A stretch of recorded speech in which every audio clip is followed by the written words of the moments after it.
Now, let's take this particular, well, let's take the whole energy concept also to the point of where it is now done in relationship to, for instance, lots of money. Everybody wishes to be rich, dream about riches. But by now you must realize a fascinating thing. If you look what is happening in the world, there is a limited supply of money. And governments are in such trouble because the banks are folding that they are starting to print money, which means obviously your money is worthless because it's got nothing to back it up. It's just a piece of paper like a newspaper that's being printed. But there is not enough money. So that's a proven fact. Look at the news. Look at the markets.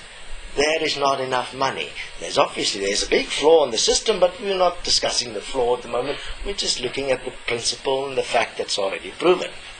So now more and more people in the world want more money, and they're using the secret to imagine themselves with various riches.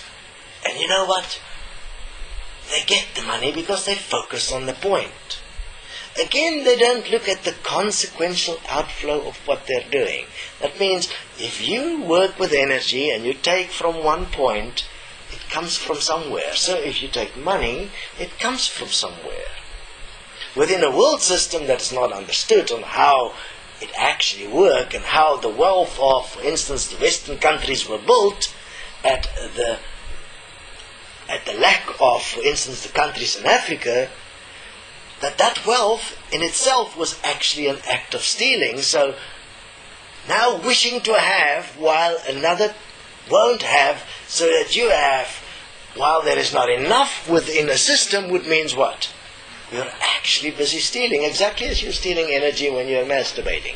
Because your experience of masturbation won't happen the way it happens unless you have your point of feeling or your picture or your imagined person that you are having that particular sexual experience with.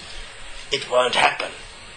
That's why we specifically suggest self-honesty, because without self-honesty, one will not be willing to consider the consequences of these experiences. You'll not be willing to consider, but why are there some in the world with money and others in the world that starving?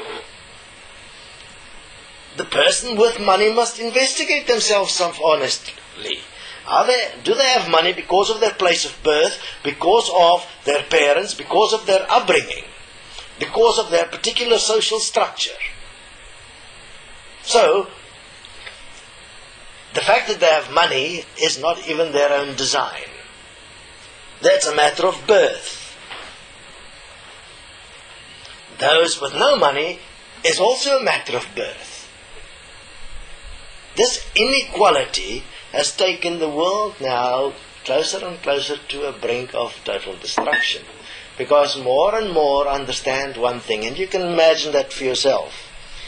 As more and more people are without the basic needs to survive, the human being will turn into a survival instinct being.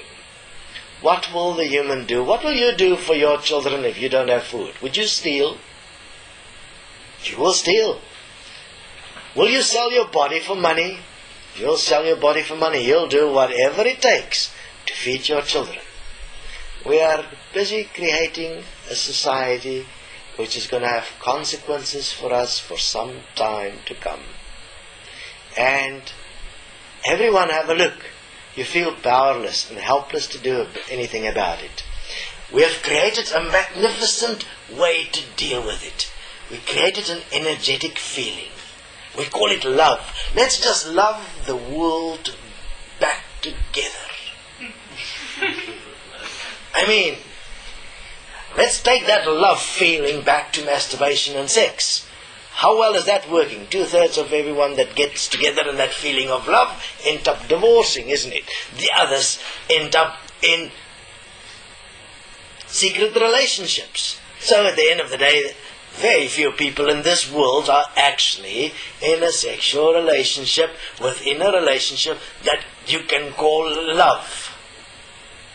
because it's all about this energetic movement. The moment you're fulfilled with your energy, you tend to have eyes that wonder whether another feeling of energy won't be greater than the one you already have. And then you start searching for another feeling. And you call that love as well. And then you say, I don't love you anymore. I'm now looking for another love. But what you're really looking for is not love. It is energy. So what we are basically saying is that love doesn't really exist as one would like it to be. The love that exists in the world is one based in energy. And that energy has a beginning and an end. It changes from love to hate, from hate to love. It's most prolifically demonstrated in relationships, and specifically in sex and masturbation. For instance, if you are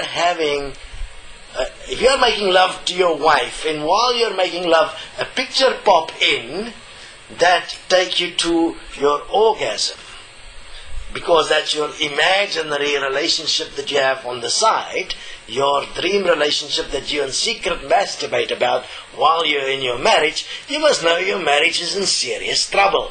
It's inevitable that you are going to get fed up with your partner because your imaginary relationship is going to grow stronger than your real relationship. And then once that break up, you'll say, okay, cool, now I can actually go out and find another love partner. But in fact, you were already committing an act of adultery in the time that you had your imaginary relationship.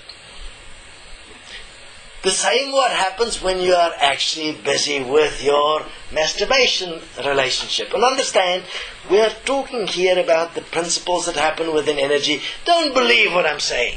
Go and investigate it for yourself, self-honestly. Look at yourself and that which you have already experienced. Don't justify. Don't make it right. Be self-honest. And you're going to be amazed at what you're going to find about what's really going on within our so-called oneness reality of the great human being. So, let's look at the point, the implication of you being able to, within a oneness reality, being able to bring into your energetic presence the energy you perceive that you, when you saw a person walking in the street that you have now an imaginary relationship with, you had a particular feeling that that person transferred to you, which was their energy.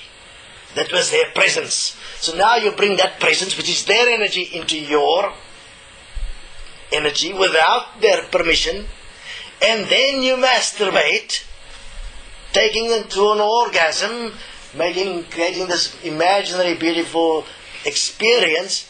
But what are you really doing? What you do in thought, word and deed is the same. That is an understanding within all our religions. The implication of what you're doing is actually rape. You're actually raping the person. Look at it. You are taking the person against their will, their energy, and you are having a sexual experience. No permission is possible.